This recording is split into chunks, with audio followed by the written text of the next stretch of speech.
It's time again for Mormon Land, where we explore news in and about the Church of Jesus Christ of Latter-day Saints. I'm managing editor Dave Noyce. I oversee the Salt Lake Tribune's faith coverage. I'm joined again by senior religion reporter Peggy Fletcher-Stack. Hi, Peggy. Hi, Dave.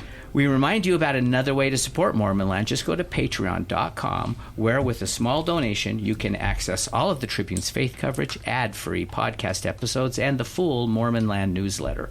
Again, that's Patreon, patreon.com/Mormon Land. And if you haven't already, follow us on Instagram at mormon.land. Now for today's show. Many fairy tales end with the heartening promise that the protagonists lived happily ever after. Likewise, a number of members of the Church of Jesus Christ of Latter-day Saints seem to expect the same in real life, that by following some divinely decreed equation they can dwell in perpetual bliss. Simply heed this commandment to gain that blessing and thus achieve everlasting happiness. They even call God's roadmap for humanity the, quote, plan of happiness. But alas, they inevitably discover that this mortal journey is full of disappointing, depressing, even devastating detours.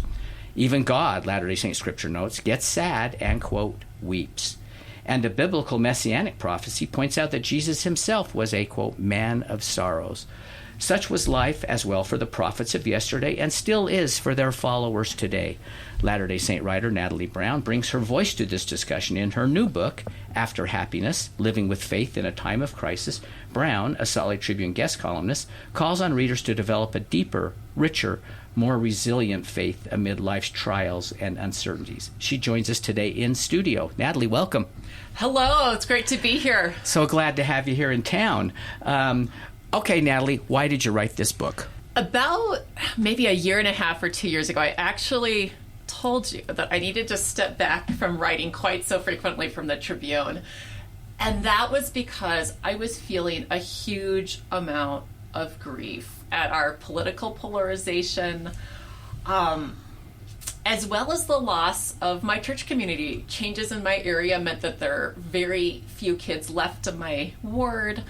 And I had the realization that I was going to be raising my children in the church rather alone and without all the community support that I had growing up in the church. And I started to feel that my words were no longer persuasive, and I just felt within my soul that the future was not going to be the future for which I hoped. And so I needed to take a step back and think about, why was I so overly optimistic about how this future was going to go? And once we are able to look reality in the eyes and realize that it's not going to go the way we wanted to, like, how do we live with faith and joy anyway, amidst all these changes and all this grief? And I should say that I'm a millennial, and probably the target audience of this book is millennials and their parents. And I hear all the time, well, but did every generation have challenges? And I want to say absolutely yes, and this book reaffirms that. But I think there's something very unusual about growing up in the 1990s, when our country was stable and the Cold War was over, and we were being told we were the future and that we were at the end of history. And for my generation, being able to step back and say that, no, life has always been hard, it's always been unstable, and this is the norm, is really important. Okay, so in the foreword, philosopher Adam Miller talks about the difference between goodness and happiness. What does that mean? I, first of all, just want to thank Adam Miller for writing this foreword. I've been a huge fan of his writing for a long time, and I'm not going to put words in Adam Miller's mouth. But I think as a context for answering this question, my book discusses how gospel messaging in the late 20th century became enmeshed with secular concepts of happiness, and how there's a big uptick in rhetoric around like the plan of happiness, and joy and happiness start appearing a lot more in conference talks around this time. And I think the reason Adam makes that point, and one of the points my book makes, is that our way of thinking about happiness today is a lot about how we feel, about like wellness, about individual happiness, about am I experiencing joy? Whereas there are other understandings of happiness that have existed in other periods of our history. And There's been scholarship recently about how when you look at the Declaration of Independence and it says life, liberty, and the pursuit of happiness, happiness to our founders was considered an idea more akin to virtue than it is to a good feeling. And when they are writing that declaration, they are saying that, we need a just society in which we have the liberty and agency to live a virtuous and a good life. And I do think there was a need in our church to talk about having more individual intuition, more individual authority, more individual joy. But I think we also, in that process, forgot about these earlier meanings of happiness, and that, that our Christ does not promise us happiness. He asks us to be his disciples, and he promises us peace. And so I think Adam is making that distinction, because nowhere does Christ say that we are here to be really, really happy. He says we're here to be good, to follow him, to endure to the end. And love is central to that. Yeah. Love is central. Says. That's the commandments, right? Love one another. Yeah. And, our baptismal covenant is to mourn with those who mourn and comfort those in need and comfort. It's not to be happy. Yeah. Latter-day Saints are sometimes portrayed in popular media. I mean, think the Book of Mormon musical. These smiling, happy people, at least happier than most people are.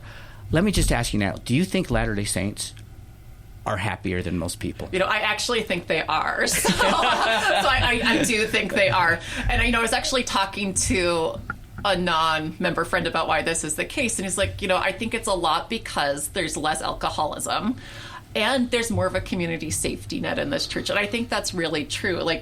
As imperfect as we are, our wards, our tithing, they do provide a safety net. We do avoid some of the problems that can be really difficult through things like the word of wisdom. And we do have a built-in community that we can go to. So even if we don't have any other friends, if we want to, every Sunday we can show up and have this built-in network. And I do think a lot of people are missing that kind of community right now today. Now, that said, I think we are probably genuinely a little happier, but I also think that what you see, what this book argues, is that in the messaging in the late 20th century, that happiness becomes an evidence of our truth, of the gospel's truth, and of our individual worthiness. And, you hear that, I heard that many times in missionary stories about people would ask, why am I so happy? And then the answer would be the gospel. And, as a mother, I hear this rhetoric of my fellow mothers all the time too, is that in order to justify your existence as a mother, you have to claim it's this is my choice. This is what makes me happy. And I think you see that throughout, is the idea that if we're following the gospel, then we should be happy. This is the plan of happiness. So if happiness is evidence that the gospel's working or that you're living righteously, then there's also a lot of pressure to say you're happy. Well, along that line, as you describe it, many members believe they're supposed to be happy. And when they aren't, they assume they must be doing something wrong. And how does that affect their faith? I think it can lead to a little bit of a crisis of belonging. One of the things I talk about in this book is I go through the formulas that were presented in conference talks in the late 20th century for finding happiness. And they're all over the map. But probably the one that was emphasized the most in the 90s, in my formative years, was having the kind of model family described in the proclamation. And, that is out of reach for many people economically right now. And then, there are many people for whom that is not bringing personal fulfillment, whether that's the unhappy housewife or the LGBTQ saint. And if we're supposed to be happy by following all these formulas, then it becomes a bit of a crisis when we either can't follow the formulas because we don't have the opportunity, or we're following them and we don't feel entirely happy. Our framework doesn't quite tell us what to do with those kinds of experiences. And one of the things I've been thinking about is if we have a model of the gospel that is so based on individual fulfillment, when the church ceases to provide that fulfillment or our values conflict with it, that does become a moment where you might be I just need to disaffiliate. Like, I don't belong because it's supposed to be about happiness. And this, I am not here to tell anyone they should or should not stay in the church. This is just more of a theoretical point I'm making, and I don't want to prescribe what anyone should do because that's a very complicated decision. But I do think, a cost of this emphasis on happiness is that we have stopped being able to think about what it means to put aside what we want and to sacrifice our wants because something, whether it's the community or following the Lord, matters more to us than what we want. And you talk in the book a little bit about something I found a very interesting phrase. You talked about Latter-day Saints sometimes do a performance of happiness. What is that, and why is that a problem? So we feel a lot of pressure to say that we're happy if that's what we're supposed to feel by living the gospel. So part of it is just that pressure we feel to say we are happy, to say, oh, let's be positive. Of course I love mothering. Of course following the gospel is making me happy. And I'm not entirely sure performance is always a bad thing. But sometimes I think what we've seen is that the signifiers of what make a happy life become things we also feel a lot of pressure to perform. So when I think about how Mormons are recognized in the media today, we're no longer known for our frugality or our pioneer roots. We're known for our giant houses, our hair, our dirty soda. Yeah. Like my son was so thrilled to go to Utah and get a dirty soda, and he walked past the church with a dirty soda in his hands, like, Mom, I'm drinking a dirty soda by the church. Is that okay? But that's how we're known. We're known by influencers, by what's on Instagram, and I think what you start seeing is that there's a lot of pressure to look a certain way, to have a certain kind of family, to dress in a certain way, to have a certain kind of house. And, that's probably been reinforced by modesty standards over the year and rhetoric about, missionaries will get beautiful women when they serve righteously to be their wives. And if happiness is how we show that we're righteous and how the gospel is working in our lives, then that can start getting conflated with secular notions of what is supposed to represent happiness. And that leads into a prosperity gospel, and it leads into unsustainable ways of living that I don't think are necessarily Christ-focused if we take them too far. Okay, so speaking of the prosperity gospel, church officially denounces the so-called prosperity gospel, but the faith culture sometimes embraces it. Why is that? What is the faulty thinking there? I'm going to be the first to admit that I would like nothing more than to have an Instagrammable house in Midway. So to some extent, I'm super envious of all these influencers out there. And I also admire how they have been able to turn domestic values into something that makes money for their families and can support them. But I think the problems with the prosperity gospel go back to this idea about what happiness meant when the framers were talking about things like the Declaration, which is that we were to lead a virtuous life and that we needed the conditions of liberty and the ability to choose to be good. And when our society becomes unequal economically to the degree it has, we get problems. We get political problems. We are having wildfires because we are living an unsustainable life. And we see that, younger members are struggling to afford things like housing and having families. And so they are not being able to live these formulas and values in our gospel because we have taken some of these ideas too far as an American people. And when we're all out there pursuing what's best for us, we've left our community somewhat in shambles. That's one of the things I wanted to ask you about. How do you see the Mormon sense of community changing? I feel this is something that I feel really strongly about, and I'm going to speak from the perspective of someone who does not live in Utah. In my area, there are some cities that that area is where? I live in Colorado. Colorado. Yep. Okay. And there are some cities that do have a huge booming LDS population. And then there are other areas that are seeing a lot of members leave. And I think you see this divide around the lines of housing affordability. So it's like in the more affordable exurbs, you have maybe an overflowing ward. And then in what used to be the cities or suburbs, you have wards in decline where there's very few children.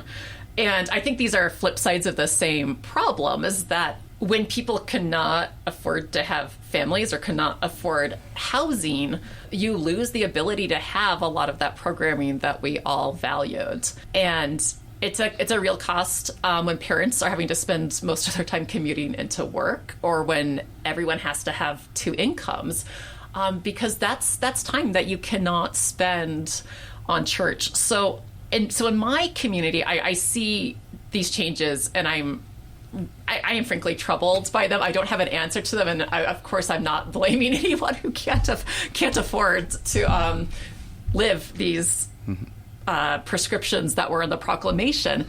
But I'm really concerned that we are going to lose so much of what created that community. There's a lot of talk today about the covenant path, which seems to be more of an individual thing. What do you think is being lost by so much emphasis on the covenant path? Well, I think the emphasis on covenant path, I mean, I have no particular insight into what's on the minds of church leaders, but it seems to me as an observer that the reason the covenant path is probably being emphasized so much is that we are aware that we are losing some of our community foundations, and we're aware that the programming that we have does not always translate globally. So I see covenant path as a message that is an attempt to hold together a global church that is going in very different ways socially on the ground in different countries. But as you point out, that's an individual thing. Like, covenant does not provide community, and covenant is so abstract that it doesn't even give us much guidance on what it means to live a Christ-like life within our communities. So I see I think probably the church did need to swing towards a little bit more individualization and allow us to claim our spiritual authority. And I do talk in the book about ways we can claim that spiritual authority. But I think it's maybe created a new crisis of now there's too little programming and too little community. I teach primary, and one of the things I like to say is like, well, my kids aren't being indoctrinated, but they're also not being indoctrinated because it's so short that they're really not learning much at all other than the scripture reading we do at home, which I don't know if every family is even doing. So that they definitely do not have that sense of identity that I had growing up. I think personally that I would love to see the church go and allow more local innovation when it comes to the programming on the ground and community building. I am not sure that it's possible to have a franchise model of the church that's the same across the globe and actually meet community needs. I think I wrote once for one of the Tribune columns, I wrote that I would like to see our default be that if it's not prohibited by the handbook, then you can innovate anything you want. Okay. Because I think there's often, this isn't everywhere, but often I think there's a culture of like, you can't innovate because it's not discussed in the handbook. And I'd love to see that flipped on its head, being like, you should come up with all the programming you want as long as it's not expressly prohibited. And then, I'm here in Salt Lake visiting, in the stake that I am living in this week, they also have this problem that there are not enough kids left in the neighborhood to have functional traditional wards and have a youth program. So they have moved all of the primary and youth into one ward. And basically all the kids in the state go to that one ward. And I've heard nothing but good things about that from the people I've spoken with this week. And that's the kind of innovative thinking that I would love to see us feel empowered to do, so that we can actually meet those community needs. We heard from some people when the church just went to 2 hours on Sunday that some of them really like 3 hours and need 3 hours. I'm a fan of the 3-hour block too. Like, I think, I live in a ward where some people might be driving, a half hour, 45 minutes to get there. And Sunday is the only time we see them. And so I think the 2-hour block has been a real loss to our church community. Personally, I'd like to see 2.5 hours as the ideal. But, that's the kind of decision that was like, why can't that be locally decided? Why can't bishops get an option of like 2 hours, 2.5, 3, or whatever they want? And then based on how many people are in their ward, the geographic needs of that ward, that's something that could be decided locally. You've brought up several times, and it's throughout your book in some respects, that increasingly unaffordable housing and the limited availability and the rising cost of child care. Young couples face more uncertain future in many respects. How does this affect faith? Okay, that's a great question. And I got into writing really because when we moved to Colorado, we could not afford a house we liked. And to put this in perspective, like, my husband was at that time a tenured engineering professor. I had worked in big law in DC for several years, and we're moving to Colorado, which I didn't really think was that expensive of a place. And we're sitting there being like, all we can afford is an 1,800 square foot house that was built in the 1960s and hasn't been renovated. And it also had no insulation.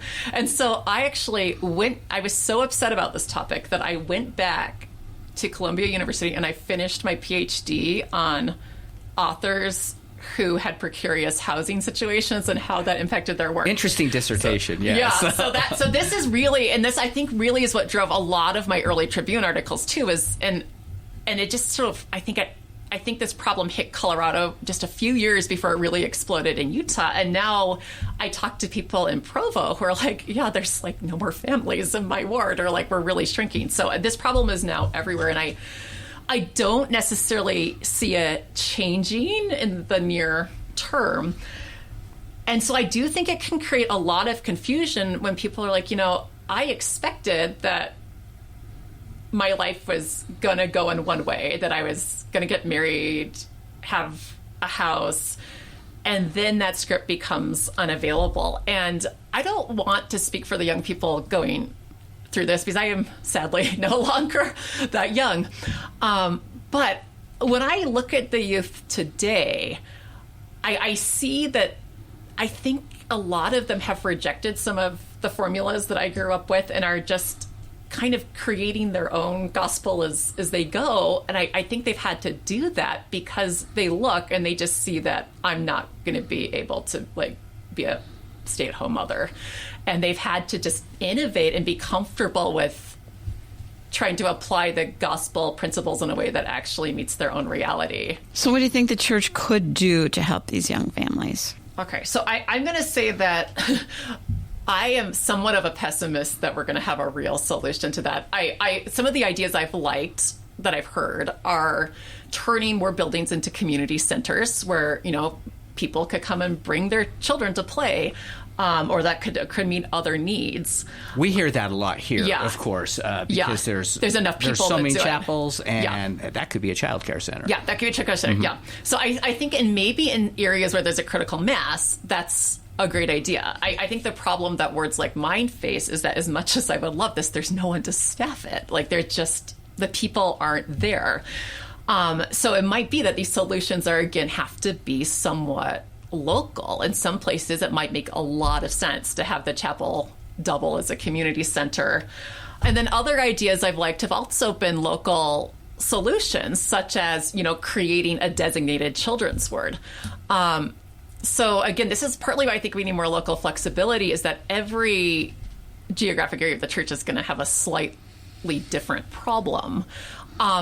Another solution I liked that my mother-in-law pointed out was that she said, in her ward in Provo, many seniors don't want to downsize because if they did that and moved into a condo, they'd have to leave their ward and they would lose all their lifelong friends. So maybe even thoughts like rethinking how we assign people to wards. Boundaries, could be in place. So I think there's a lot of ideas out there, but I think the success of them probably hinges on whether we're willing to just sort of turn this over more to local areas and let them innovate in a way that meets their particular challenges. I think another thing I think is probably important is to make the process of changing word boundaries a little bit easier so that it can be done, frankly, more frequently, because the turnover is often such that I'm seeing now that it's like 2 years and the population might have changed. And so anything we could do, I think, to just remove administrative barriers to letting localities solve these problems for themselves, I think would be quite helpful. The church famously has some money. Mm-hmm. What about the church funding childcare? I would love for us to have a discussion about how the church could spend its resources more effectively. I mean, if people are struggling as families, yes, perhaps we should do more financially to support families. And that could be providing childcare at some areas that have enough people. Maybe it's simply like giving families a rebate who don't live in areas that have tons of Mormons so they can, make ends meet a little bit more easily. We could consider just funding missionaries rather than putting those costs on families. I think there's a lot of thinking we could do there. But that said, I am also like a huge defender of tithing. And so that's, I think, where this sort of this, I feel of two minds about this. Like, on the one hand, I think we really should give some thought to how we can more effectively use our finances to promote the values that the Lord wants to see. But on the other hand, I really think that paying tithing is important to getting out of this crisis of inequality that we're in. And you talk about this. You talk about struggling to pay your own tithing because you look at what the church has, first of all. That's one of the things. But then you always ultimately decide to pay it. And your reasoning is very interesting. Yeah, I do. Explain why. I will disclose that I every year I do sort of rethink maybe how I calculate that and exactly how I allocate it between like fast offering and tithing. But I always end up, I've used this phrase going back to like a tithe that hurts. However you want to calculate 10%, it's not that clear. But I think it's really important that we pay some amount that is painful to us, frankly. And the reason I think that is that because I see in myself and in our society a huge tendency towards wanting to hoard resources. Like, if we feel that we have to save everything we make because we don't know if we're going to have a medical crisis or because our houses are unaffordable, we start just wanting to hog and save and be a little bit miserly about all of this. Or we feel that we need to always, be doing extra at work, that we always need to be working harder. And if we can just frankly, like, even burn 10% of our money, now I hope it goes to better causes than burning it. But if we're willing to trust enough in the Lord to just give up some percent of the money that we really do need in this era, then we can step back from these systems that want us to work harder and more, and we can get, I think, some agency and control back over our lives to think about, I have this safety net, that's the Lord, and I can get back some of my freedom, and I can stop caring quite so much about what my employer might think or whatever it is that I'm relying on, and regain some of that. So I think, I don't think we can actually step outside of capitalism. I love the economic innovations of the early pioneers because I think they really understood that living a virtuous life meant having an economic system that was just. And they didn't get there. They didn't succeed. Like, these utopian projects don't succeed. And I don't think we can just remove ourselves from capitalism. But with even that 10%, we can step outside of some of the pressures and think about our values and what we're doing and exercise a little faith that it will be okay. The patriarchy. You talk a little bit about status of women in the church. What could the church do to improve that? And do you think it needs to improve? I do think it needs to improve. I would like to see women have more decision-making authority over their words, over what goes on at the church, even over their own lives. And I do think the church is taking steps to improve that. Like, I love that women can now be in Sunday school, but we have a ways to go on that topic. And I think that is so important because people need to feel ownership of the church. They need to feel it's a place where they can actually do something and have their ideas heard. I really enjoyed your episode on the church in Brazil a few weeks ago. And one of the things that struck me on that episode is they were talking about how people tend to get called very young into leadership positions there. And it made me think for a moment, like, well, what if young people felt that they actually had a voice in the church, that they weren't just sitting there every day having to listen to like people tell them what to do or this prescribed curriculum, but that they had the power to innovate and have ownership. I mean, that I think would be transformative.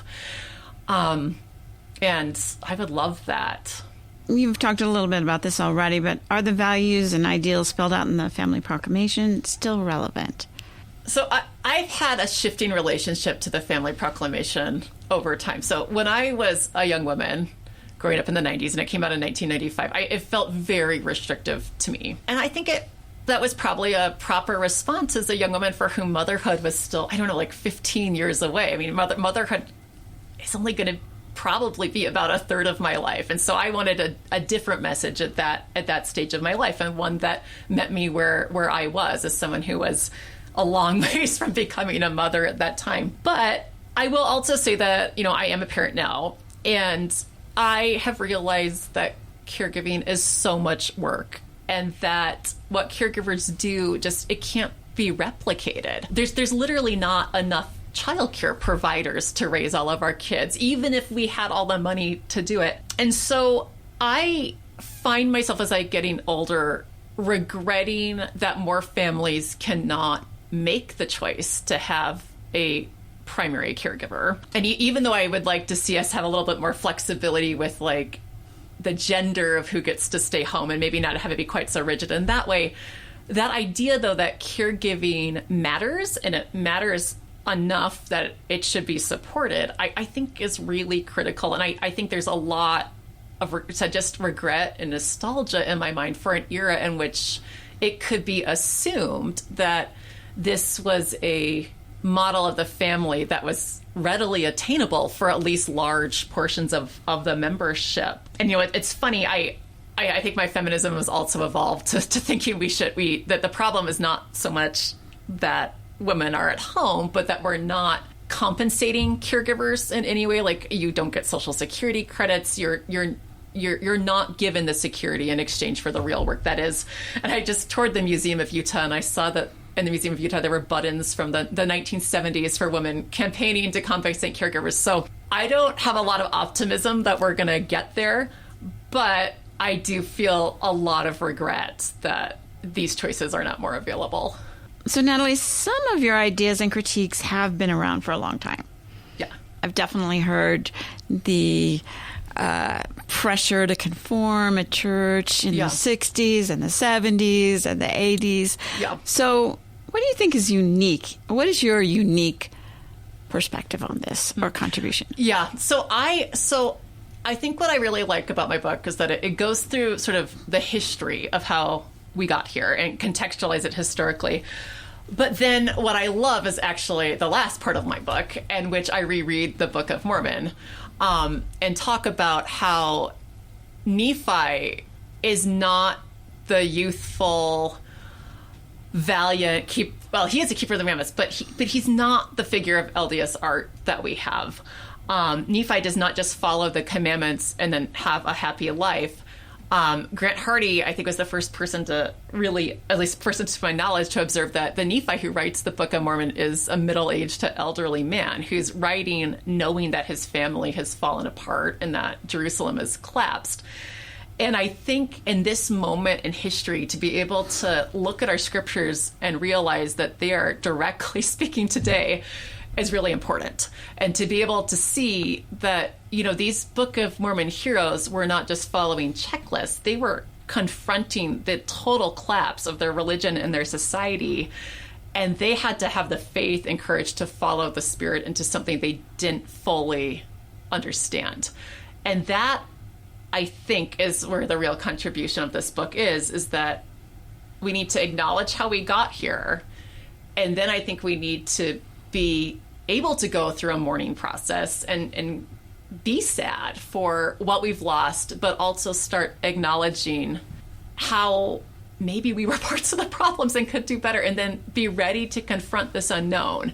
And I am not optimistic that our society is going to improve. I think it's pretty rare to have something great and then like something better is going to emerge from the disruption that occurs.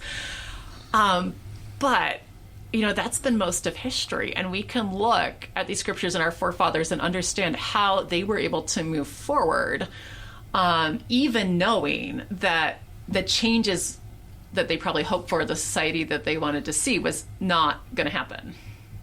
I wanted to ask you a little bit about that too, and you've already sort of answered it, but I wanted to drill down a little bit more. You quote other scholars besides Grant about Grant Hardy about Nephi, the Nephi of young who goes and retrieves the plates and will do whatever God asks, versus the Nephi at the end, who knows his civilization's not going to last, and everything's not ducks and bunnies for him. Is that the message you think Latter-day Saints should take from that? That life is, that's just how life is? It's not going to be all wonderful and happiness all the time. Well, I think that probably is how most of life has been throughout history. But I think we have a more hopeful message in this book as well. And again, Nephi knows his society is not going to make it, and he's witnessed the complete. Well, he's seen in a vision the complete destruction of Jerusalem, but he does not just succumb, to despair. And I want to start with a counterexample of Laman and Lemuel, because Laman and Lemuel are the voices of happiness in the Book of Mormon. They when Nephi asked them to build the boat, they kind of throw a tantrum, but it's a justified tantrum actually, and they're saying, we could have been happy had we just stayed in Jerusalem. And, I'm really sympathetic because they were clinging to the religion that they were taught. They were clinging to the society and the land that they understood as part of God's covenant with them. And we have every reason to believe that their existence in the wilderness was miserable. I mean, they're defending their wives and talking about how they had to give birth in the desert. And that's, I think I could really easily see myself being Laman and Lemuel in this moment and being someone who is oh my gosh, the world that I knew was the right one. The programming that I knew, that was the right programming. I can't adjust. I just want to go back to this past. I can't. And I'm sure Nephi felt all of that grief too. But I think what is really transformative about him is that, he talks about how he's led by the Spirit, not knowing what he should do. And out of this loss, he is able then to start going backwards into Isaiah, into his forefathers, and understanding their history, but also then innovating, I think, a new theology that starts incorporating Christ, and that starts understanding how his family and relationships are going to fit into human history.